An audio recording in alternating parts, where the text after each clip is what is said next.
candidacy. But I am meeting so many Joe Biden supporters who are also planning on voting for me. So I don't know where Lazy Lois is doing her polling. I don't know where they're getting these numbers, but as the numbers stand right now, and from what we're seeing on the ground in the energy in District 21, she'll be calling me Congresswoman Loomer on November 3rd.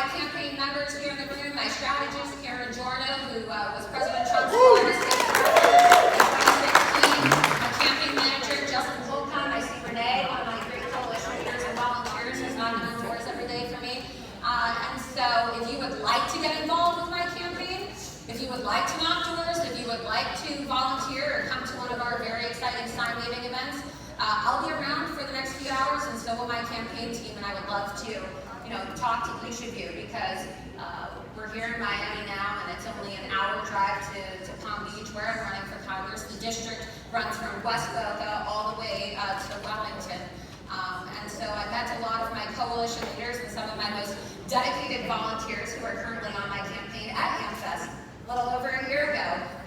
And so it's a great place to meet people to really make effective and long-standing change. And we really are going to make history. There's a lot of negativity out there, and the NRCC and the Republican Party, they won't get behind my candidacy. They haven't supported me. They haven't come in with any money.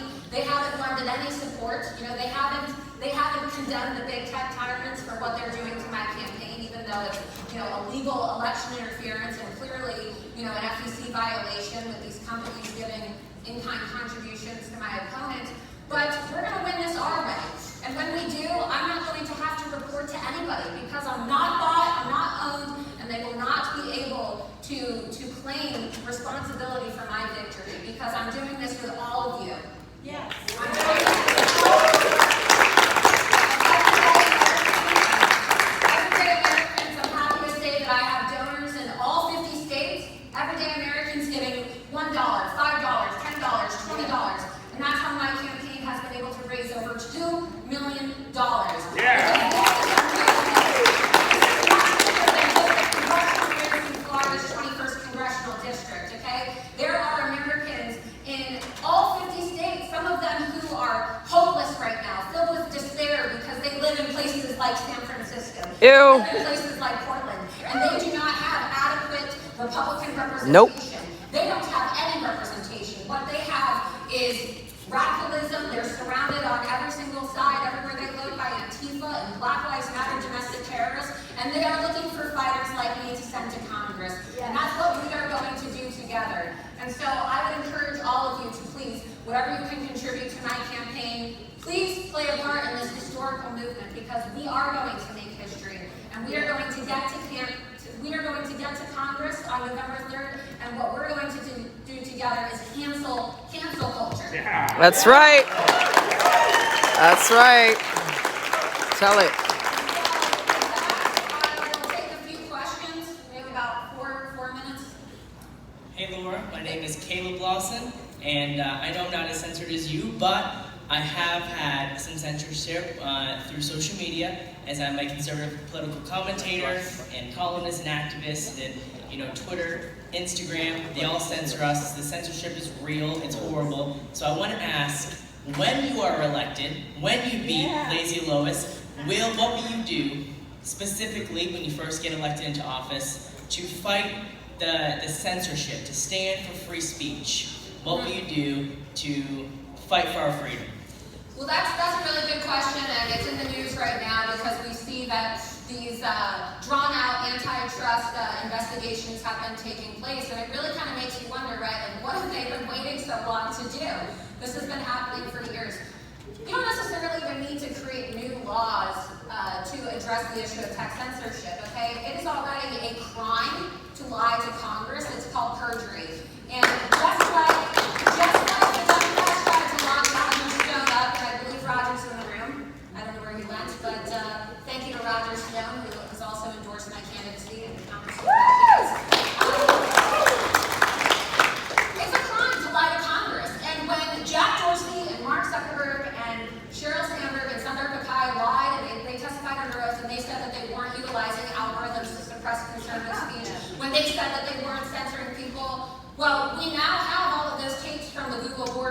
where they say they want to, quote, prevent another Trump situation, right? That's some great reporting from Alan Bakari at Breitbart. You also have some more great reporting from Project Veritas, those hidden camera tapes.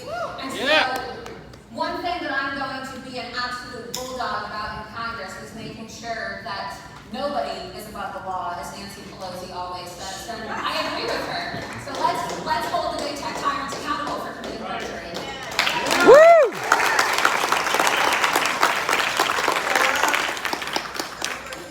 Okay, Tricia? Question for you. So here we are, October 2020. We're 10 months into the year, and there have been a total of 8 forums and debates in this year, but yet you have not appeared to any of them. So I have 2 questions. Number 1, why didn't you come to any of these debates or forums, 3 of which were with Lois Frankel, 2 of which were with the third-party candidate, who is Mark Charleston Malcolmist?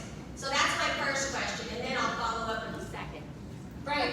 Well, in terms of a debate, right, you have these forums that have been organized on Zoom technology. Okay, the United States Senate has found that Zoom is Chinese communist technology. And if we want to have a debate, okay, Florida is in the phase 3 reopening process.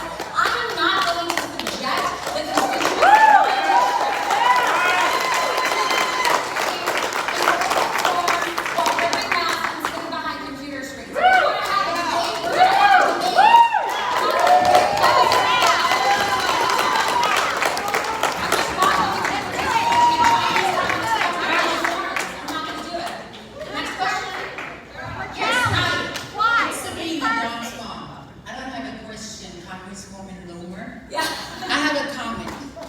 Thank you. Yes. Thank you for bringing the problem with illegal immigration to the forefront. Yeah.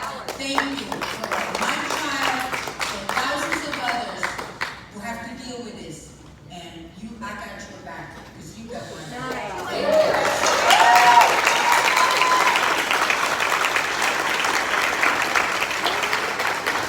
Laura, we're over here. Yes. Hi Laura. I live in the 24th district in Florida, and so much role model just as like a young person who runs for Congress, and absolutely it's important for young people to get involved in politics. But I guess my question was, your progression was from journalism into politics. Was there a certain moment or something that happened that made you decide to run?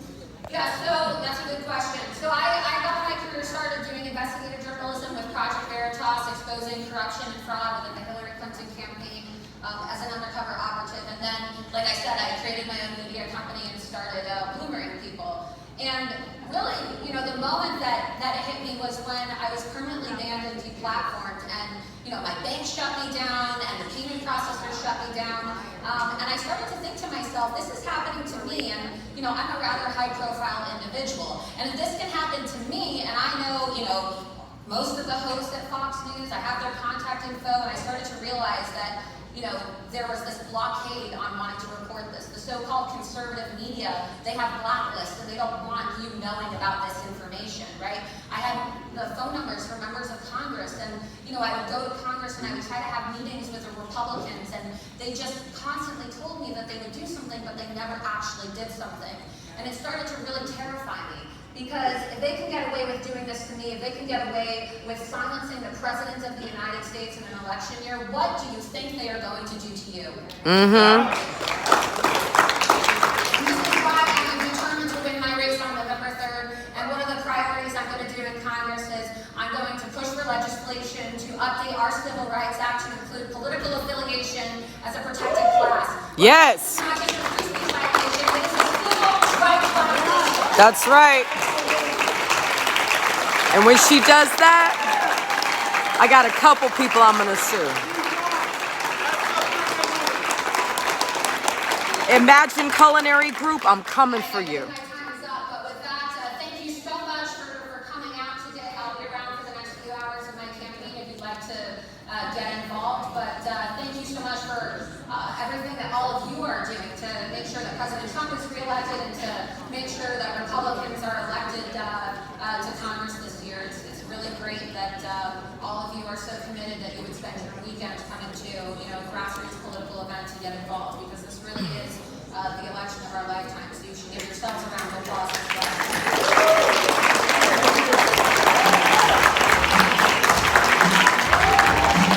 That was cool.